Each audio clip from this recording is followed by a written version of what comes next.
જય દ્વારકાધીશ મિત્રો, કેમ છો બધા? મજામાં? તીડીભાઈના વિડીયો જોતે બધા મજામાં જ હોય.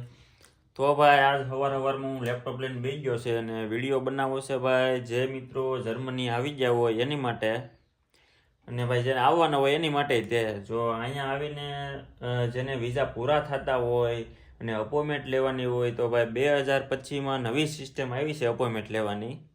અને એ સિસ્ટમ ભાઈ મને જે ભાઈ બહુ ગમી છે, બીજા મિત્રોને બહુ ગમી છે. એકદમ નવી સિસ્ટમ એવી છે, એકદમ નવી. તો પહેલાં એવી સિસ્ટમ હતી, વિઝા પૂરા થતા ને તો ડેટ લેવાની. બધા અમે 10-10, 15-15 લેપટોપ લઈને બધા બેસતા સવારે વહેલા જાગીનો 5-5 વાગ્યામાં. અને એમાંય ત્યાં ભાઈ વાર ફિક્સ હતા કે ભાઈ આ વારે મળશે જ તે. આવો આત્મવિશ્વાસ રાખીને ભાઈ અપોઇન્ટમેન્ટ અમે લેતા હતા. 10-15 જણા બેઠા હોય ત્યારે એક અપોઇન્ટમેન્ટ મળતી. પછી મેં તો ભાઈ 3 વાર કર્યા છે એવી તારીખ આવતી સિલેક્ટ કરીને લેવાની. એટલે મેં એમાં 3 વાર લાભ લીધો છે. ને હવે ભાઈ નવી સિસ્ટમ આવી છે, ઓનલાઈન જ બધું અપલોડ કરવાનું ભાઈ, કઈ રીતે લેવી.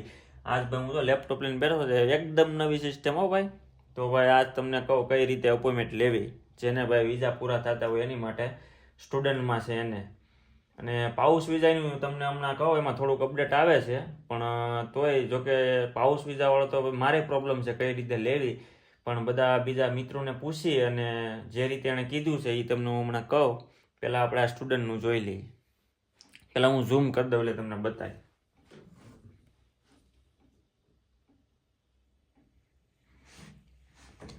તો ભાઈ આપણે પહેલાં છે ને આ ક્રોમમાં જઈ બતાય છે ને, તો વાંધો નહીં. ગૂગલમાં આપણે લખવાનું છે ભાઈ, જો આ વિઝા અપોઇન્ટમેન્ટ બર્લિન. અમીભાઈ બર્લિનમાં રહી એટલે અમે પાછળ બર્લિન લગાડી દઈએ. અને ભાઈ જો નીચે લખ્યો આ બીજી લિંક છે ને, એમાં તમારે ક્લિક કરવાનું. Resident permit for the purpose of full time studies of service. આમાં તમે સ્ક્રોલ કહેવાનું ભાઈ. પહેલી વાર બનાવું છું આ વિડીયો. આમ તમે ભાઈ સ્ક્રોલ કરો ને ભાઈ, લેપટોપમાં તમારે આમ આંગળી ગણવાની એટલે તમારે સ્ક્રોલ થાય. જો ભાઈ અહીંયા લખેલું છે ઓનલાઈન પ્રોસેસિંગ અને ડુ ઇટ ઓનલાઈન નાવ. એમાં તમે ક્લિક કરવાનું. ના ક્લિક કરો એટલે ભાઈ અહીંથી તમારે છે ને ભાઈ ઇંગ્લિશ જર્મન જે, બાકી આપણે જર્મન જેવા વાત નથી કરતા. તો વિડીયો બનાવું છું એટલે ભાઈ ઇંગ્લિશમાં બનાવું છું. તો જો ભાઈ અહીંયા આપણે પહેલાં આગળ વધવાનું. હવે સ્ટેપ બાય સ્ટેપ આગળ વધતું જવાનું. સ્ટાર્ટ. પાછું આપણે ફર્ધર કરવાનું છે. અને ભાઈ જો આ રીતે બધા ક્વેશ્ચન ચાલુ થઈ જાય છે, ક્વેશ્ચનના આન્સર આપતા આગળ વધવાનું. અહીંયા જો આ બધું આખો છે ને એટલું આપણે ફિલઅપ કરવાનું છે. ડેટા પ્રોટેક્શન, પછી આ શું છે, આ કંઈક છે પર્સનલ ઇન્ફોર્મેશન, મોર ઇન્ફોર્મેશન, ડોક્યુમેન્ટ ને કોન્સોલિંગ સ્ટેટમેન્ટ, ફીઝ ને ઇમ્પોર્ટન્ટ ઇન્સ્ટ્રક્શન. આ બધું સ્ટેપ બાય ખુલશે. આ બધાના છે ને ભાઈ તમારે આન્સર આપતા જવાના છે. 1 મિનિટ મેં એમાં નું આપી દીધું. તો આપણે એકવાર છે ને બેક જઈ ફર્ધર. હા એ જ છે ભાઈ. નો ફર્ધર આપણે એટલે ભાઈ જો પર્સનલ ઇન્ફોર્મેશન આવે છે. આમાં તમારે છે ને ભાઈ આપણે અત્યારે ગમે નામ આપી દઉં છું.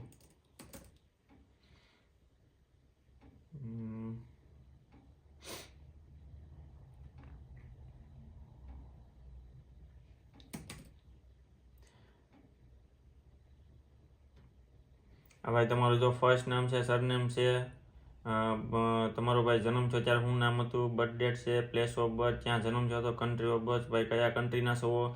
અને પછી તમારું ભાઈ આ જેન્ડર સિલેક્ટ કરવાનું છે. પછી તમારી આ નેશનાલિટી સિલેક્ટ કરવાની છે. પછી અહીંયા ઓપ્શન આવે છે ભાઈ તમારે કોઈ અધર કન્ટ્રીના ભાઈ ઓલું છે ભાઈ તમારો પાસપોર્ટ નહીં. અને રેસિડેન્ટ પરમિટ ઓલરેડી જો અહીંયા આવી ગયા હોવ તો ભાઈ યસ, એટલે આપણી પાસે હોય જ તે, એટલે ભાઈ યસ કરી દેવાનું. અને હવે આ નીચે શું આવી ગયું છે ભાઈ 16B. તમારા આ ક્વેશ્ચન એ છે કે ભાઈ તમારા વિઝા ક્યારે પૂરા થાય છે એની માટે. તો ભાઈ જે તારીખે તમારા વિઝા પૂરા થતા હોય એ નાખી દેવાનું.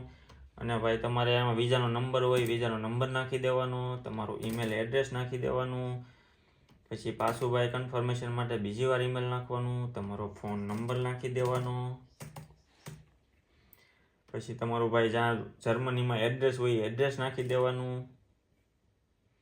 હાઉસનો નંબર નાખી દેવાનો, પોસ્ટ કોડ ભાઈ નાખી દેવાનો, પછી લોકેશન બર્લિન ઓલરેડી આવી ગયું. અને ભાઈ જો અહીંયા જે આવે છે ને આ મેરિટ સ્ટેટસમાં, હવે એમાં તમે જો સિંગલ, આમાં એવું છે પાઉસ વિઝામાં ઘણા જે વાત તમને મેં કીધું એમ કહું હમણાં, મારે જ ભાઈ આ પ્રોબ્લેમ છે. મેં કીધું છે કે પાઉસ વિઝાની અપોઇન્ટમેન્ટ કઈ રીતે લેવાની, તો હમણાં જે મિત્રો એક મિત્ર છે એવો કે ભાઈ એને એક્સટેન્ડ કરાવ્યા છે, એમાં કીધું છે કે તમારે એમાં ઓપ્શન આવે છે. એટલે આમાં તો સ્પેશિયલ નથી આવતો ભાઈ પાઉસ વિઝાનો, પણ સિંગલ કે મેરિટ એવું આવે છે. મેરિટ સિલેક્ટ કરો ને એટલે તમારે એની ડિટેલ નાખવાની આવશે, નામ ને એવું બધું. અને ભાઈ તમારે ભાઈ છોકરા છે તો કે નો, ફર્ધર કરો ને એટલે તમારા પાઉસ વિઝાની ડિટેલ આવશે, એ તમારે નાખી દેવાની. આમાં જો ભાઈ આ બધું છે ને આપણે ખોટું લખેલું છે, એટલે ભાઈ આ રીતનું આવે છે. એટલે આપણે થોડુંક હવે હાસું લખીને જ છીએ. તો જોઈ લો મિત્રો, આપણે ભાઈ મેરિટ સિલેક્ટ કરો એટલે અહીંયા પાઉસ લાઈફ પાર્ટનર આવે છે, એટલે એની બધી ડિટેલ નાખવાની ભાઈ, નામ, સરનેમ, બર્થ ડેટ, કન્ટ્રી એ બધું નાખી જો ડિટેલ ભરો. પછી ભાઈ જો અહીંયા આપેલું છે આ બધી ડિટેલ ભરો એટલે મોર ઇન્ફોર્મેશન, આપણે મોર ઇન્ફોર્મેશનમાં જઈએ ભાઈ, આગળ ભાઈ નહીં જાય, આ બધી ડિટેલ ભરવી પડશે.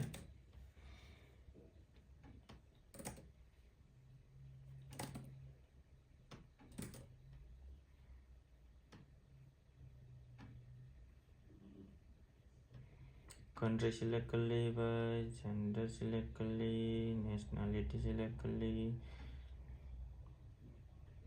प्लेस ऑफ रेसिडेंट भाई અમે બર્લિનમાં રહીએ છીએ, રેસિડેન્ટ એડ્રેસમાં છે ભાઈ, ઓલરેડી અમારી પાસે છે. અને આ ભાઈ કર્યું ફર્ધર, હજી ભાઈ એક એરર આવે છે પ્લેસ ઓફ બર્થ, એ આપણે નાખી દઈએ કોઈ પણ. હા, ફર્ધર કરો એટલે ભાઈ તમારે ભાઈ મોર ઇન્ફોર્મેશનમાં આવે છે ભાઈ તમારી પાસે શું છે, બ્લોક અકાઉન્ટ છે, જોબ છે ભાઈ. જો બ્લોક અકાઉન્ટ તમારી પાસે જોબ ન હોય, બ્લોક અકાઉન્ટ ને બંને હોય તો બંને સિલેક્ટ કરવાના, બાકી જો જોબ હોય પાર્ટ ટાઈમ તો ભાઈ પાર્ટ ટાઈમ જોબ સિલેક્ટ કરવાની. અને ભાઈ નીચે તમારી પાસે જે પ્રૂફ હોય કોલેજનું, આ સ્ટુડન્ટ માટે છે એટલે ભાઈ જો આપેલું છે ભાઈ, એનરોલમેન્ટ નંબર છે ભાઈ, કે પછી આ have been admitted to study, તો આ બધા જે તમારી પાસે હોય ભાઈ, મેટ્રિક્યુલેશન નંબર ને બધું હોય તો તમારે એ સિલેક્ટ કરવાનું. બાકી are you registered you having your main resident Berlin, okay ભાઈ. હા ભાઈ અમારી પાસે છે બર્લિનનું ભાઈ રેસિડેન્ટ પરમિટ. હવે ભાઈ મોર ઇન્ફોર્મેશનમાંથી આગળ વધીએ આપણે. ફર્ધર કર્યું એટલે ભાઈ આવે છે ભાઈ ડોક્યુમેન્ટનું લિસ્ટ. રેડી, તમારે ભાઈ જો આ રીતે બધા ડોક્યુમેન્ટ સિલેક્ટ કરી લેવાના. હવે આમાં ભાઈ હું તમારે બધું કાંઈ ખોટું સિલેક્ટ કરવું નથી, એટલે તમને કહી દઉં, જો આ બધા ડોક્યુમેન્ટ સિલેક્ટ કરો, રેસિડેન્ટ પરમિટ, એમાં તમારે ભાઈ રેસિડેન્ટ પરમિટમાં તમારા વિઝા છે, પછી પાસપોર્ટ કોપી છે, પ્રૂફ ઓફ હેલ્થ ઇન્સ્યોરન્સ છે, રજિસ્ટ્રેશન ઓફ કન્ફર્મેશન, એટલે આમાં ભાઈ અનમેલ્ડું નાખી દેવાનું તમારે. પછી એમ્પ્લોયમેન્ટ કોન્ટ્રાક્ટ, ભાઈ તમારે જો જોબ હોય તો ભાઈ જોબનો કોન્ટ્રાક્ટ છે, પછી બેંક સ્ટેટમેન્ટ ને સેલેરી સ્લીપ છે, પછી સર્ટિફિકેટ ઓફ એનરોલમેન્ટ, આ બધું અપલોડ કરો એટલે ફર્ધર કરો એટલે હવે આગળ તમારે પ્રોસેસ આવે છે કાઉન્સેલિંગ સ્ટેટમેન્ટ.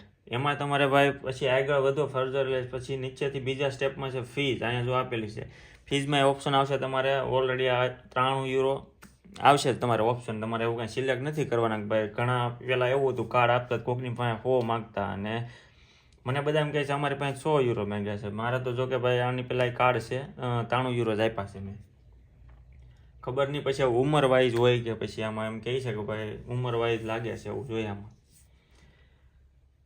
પછી ભાઈ આ બધું તમે કમ્પ્લીટ કરો એટલે છેલ્લે ઓપ્શન આવશે ફીઝનો. ક્રેડિટ કાર્ડ અને પેપર લખેલું આવે છે, મેં હમણાં પ્રોસેસ કરી છે એટલે મેં ક્રેડિટ કાર્ડથી ભાઈ કટિંગ કર્યા છે. અને નીચે પછી ભાઈ આવે છે ઇમ્પોર્ટન્ટ ઇન્સ્ટ્રક્શન, તમને બધી માહિતી એની વિશે જે છે એ તમારે ભાઈ ડાઉનલોડ કરી લેવાનું આ ફોર્મ, ને બાકી તમારે સેવ કરી લેવાનું. ઓટોમેટિક અત્યારે નંબર આવી જાય છે, ઈમેલ આવી જાય છે. એટલે આ રીતે ભાઈ 2025ની નવી સિસ્ટમ છે ભાઈ વિઝાની અપોઇન્ટમેન્ટ લેવાની. હવે એ લોકો છે ને બધા જે ડોક્યુમેન્ટ જોહે, જે કાંઈ ઘટશે એ બધું ઓનલાઈન તમારી પાસે મગાવી લેશે, ને તમારે પછી તમને જે તારીખ આપશે એ તારીખે ખાલી તમારે હવે વેરિફિકેશન કરવા અંગૂઠો આપવા જવાનું છે. તો ભાઈ બહુ મસ્ત સિસ્ટમ આવી છે આ. તો ભાઈ આજનો વિડીયો આપણે અહીંયા પૂરો કરીએ ને. તો વિડીયો ગમ્યો હોય તો મિત્રો ચેનલને લાઇક શેર અને સબસ્ક્રાઈબ કરી દેજો ભાઈ. તો બાકી કાંઈ કામકાજ હોય તો ભાઈ કોમેન્ટમાં બિંદાસ ભાઈ લખી નાખજો. કાંઈ કામકાજ હોય તો ભાઈ એની વિશે આપણે વિડીયો બનાવી નાખશું. ને મળીએ આવતા વિડીયોમાં. જય દ્વારકાધીશ.